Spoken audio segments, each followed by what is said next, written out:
Assalamualaikum teman-teman Lentera Mencekam, kembali lagi bersama saya.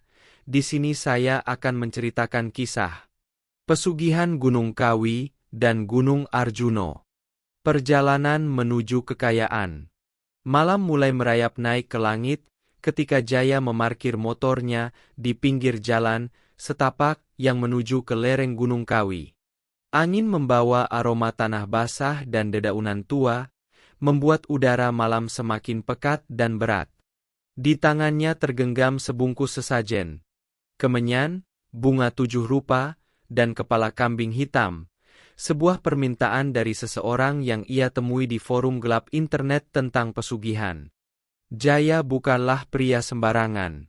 Dulu ia dikenal sebagai pebisnis muda sukses, namun krisis ekonomi menghantam bisnisnya seperti badai tanpa ampun. Terlilit utang, dicemooh keluarga, dan ditinggal istri, membuat Jaya nekat mengambil jalan yang dulu hanya ia anggap mitos belaka, pesugihan Gunung Kawi. Langkahnya menelusuri jalan setapak itu berat, tapi tekadnya tak bisa digoyahkan. Ia teringat kata-kata Darman, lelaki tua yang ia temui di sebuah warung kopi dekat stasiun Malang. Kalau kau sungguh-sungguh, jangan cuma ke Gunung Kawi. Di balik sana, ada Gunung Arjuno. Tempat para penjaga sejati berada. Tapi risikonya, nyawa. Jaya hanya mengangguk saat itu. Kini, suara Darman menggema dalam kepalanya, seperti peringatan yang datang terlambat. Tiba di depan petilasan Eyang Jayabaya, Jaya menyiapkan sesajen sambil membaca mantra dari kertas lusuh. Udara mendadak dingin, dan nyala lilin yang tadi stabil mulai bergetar. Bayangan hitam berdiri di antara pepohonan, menatapnya dalam diam. Sudah siap membayar harga? Suara berat terdengar, namun tak jelas dari mana asalnya. Jaya menunduk dalam, aku ingin kekayaan. Kembali berkuasa. Apapun harganya. Bayangan itu melayang mendekat. Mata merahnya menyala, dan dunia seolah berhenti berputar. Kalau begitu, ikuti aku ke Gunung Arjuno. Di sana, kontrak akan dibuat. Tanpa sadar, Jaya mengikuti bayangan itu masuk lebih dalam ke hutan, meninggalkan Gunung Kawi dan melangkah menuju gelapnya rahasia Gunung Arjuno, tempat di mana tidak semua yang datang bisa kembali. Kontrak di balik kabut. Kabut tebal menyelimuti langkah Jaya, saat ia terus mengikuti bayangan hitam itu, melewati jalur tersembunyi di lereng Gunung Arjuno. Langkahnya semakin berat, bukan karena lelah, tapi karena udara di sana terasa berbeda. Dingin menusuk tulang, dan suara hutan yang biasanya ramai kini bisu total, seakan seluruh alam berhenti bernapas.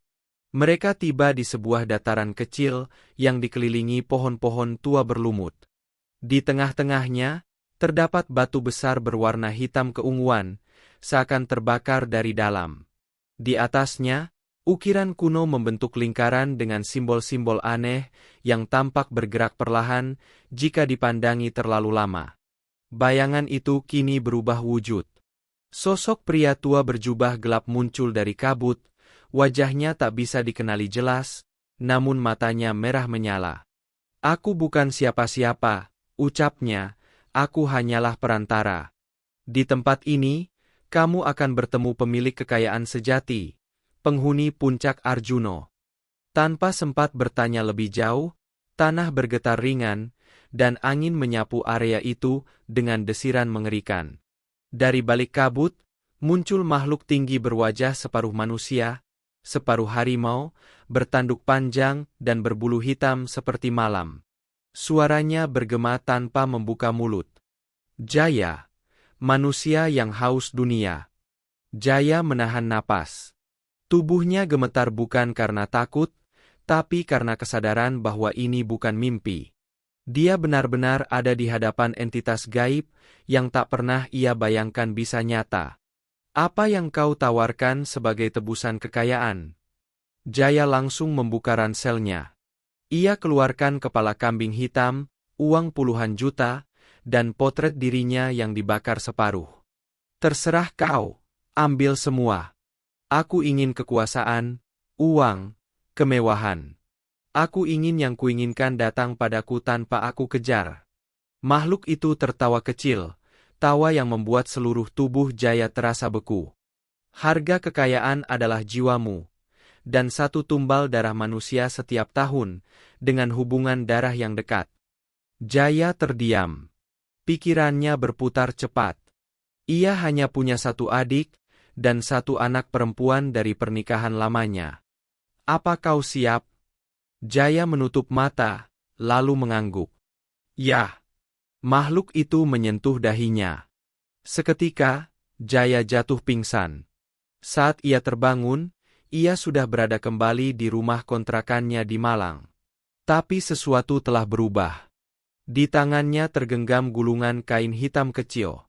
Di dalamnya, sehelai rambut dan potongan kuku yang tak ia kenali. Di dinding kamarnya, tertulis dengan darah. Kekayaanmu telah dimulai. Tapi ingat, satu nyawa setiap tahun, atau nyawamu jadi gantinya. Dan keesokan harinya, rekening Jaya mendadak terisi 5 miliar rupiah, tanpa nama pengirim. Darah pertama. Sudah 3 bulan berlalu, sejak Jaya melakukan perjanjian di Gunung Arjuno. Hidupnya berubah drastis.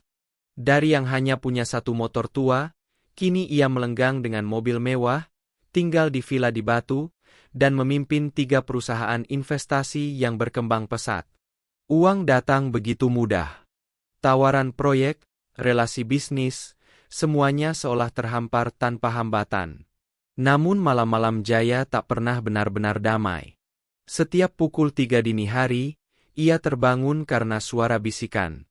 Kadang terdengar tangisan, kadang jeritan, kadang suara langkah kaki seseorang yang mondar-mandir di depan kamarnya. Di cermin kamar mandi, sering muncul bayangan seseorang yang bukan dirinya.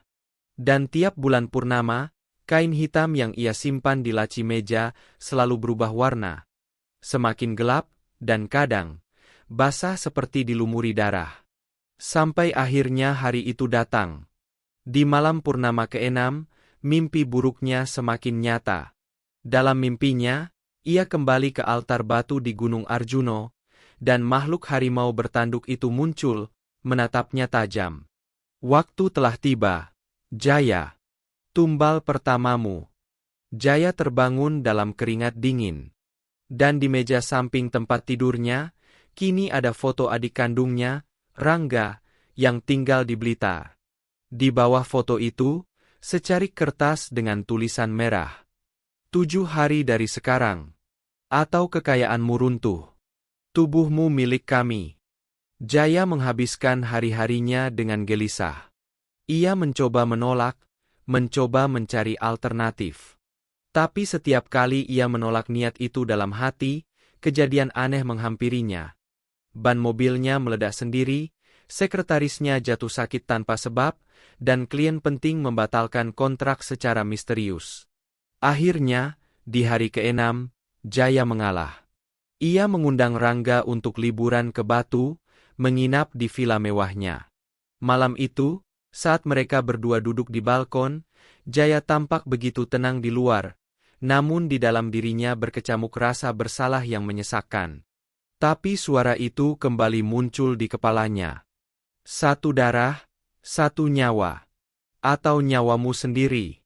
Jam menunjukkan pukul 2.47 pagi. Jaya memandangi pisau kecil yang diselipkan di belakang punggungnya. Hatinya sudah mati rasa. Dalam sekali tebasan, darah pertama mengalir. Rangga tak sempat melawan. Jaya menangis di pojok kamar sambil memeluk tubuh adiknya yang mulai dingin. Tapi malam itu, langit bersih dan bintang bersinar lebih terang. Dan di pagi harinya, berita mengejutkan muncul. Saham perusahaan Jaya melonjak 2 kali lipat. Ia dinobatkan sebagai entrepreneur ajaib dari Malang. Namun hanya Jaya yang tahu, harga dari kejayaan itu adalah darah keluarga sendiri. Arwah yang tak diam. Setelah kematian Rangga, hidup Jaya menjadi semakin mewah. Ia diliput media, diundang ke berbagai acara talk show, dan disebut sebagai visioner baru Jawa Timur. Namun, kemewahan itu datang bersama kutukan yang mulai memperlihatkan taringnya. 2 minggu setelah prosesi tumbal pertama, suara-suara di villa semakin sering. Lampu berkedip, piring pecah sendiri, dan televisi menyala menampilkan gambar kabur yang mengerikan. Tubuh Rangga dengan wajah penuh darah, menatap lurus ke arah kamera, seolah ingin berkata sesuatu. Malam-malam Jaya kini penuh teror. Ketika ia menutup mata, selalu ada bayangan Rangga yang muncul, berdiri diam di pojok kamar, dengan tatapan penuh kebencian. Ia mencoba memanggil paranormal, tapi setiap orang pintar yang didatangkan hanya tahan semalam. Keesokan harinya mereka pergi tanpa banyak bicara, wajah pucat seperti kehilangan ruh.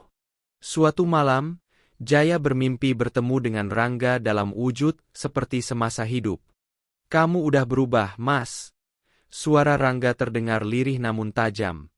"Aku minta hakku. Kau ambil hidupku. Sekarang, aku ambil jiwamu." Jaya terbangun sambil menjerit.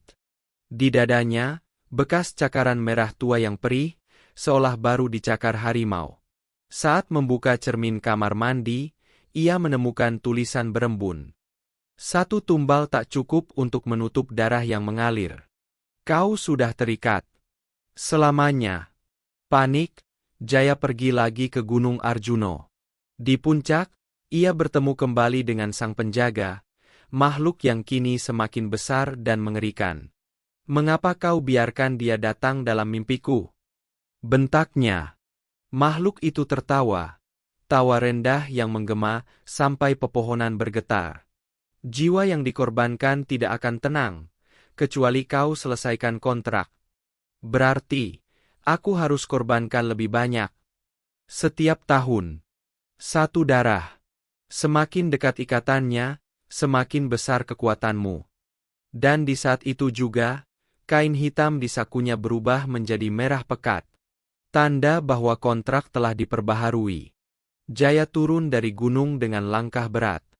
Ia tahu yang harus ia lakukan selanjutnya. Ia hanya punya satu keluarga lagi. Putrinya, Rina, yang kini tinggal bersama mantan istrinya di Surabaya. Tapi, bisakah ia benar-benar mengorbankan darah dagingnya sendiri?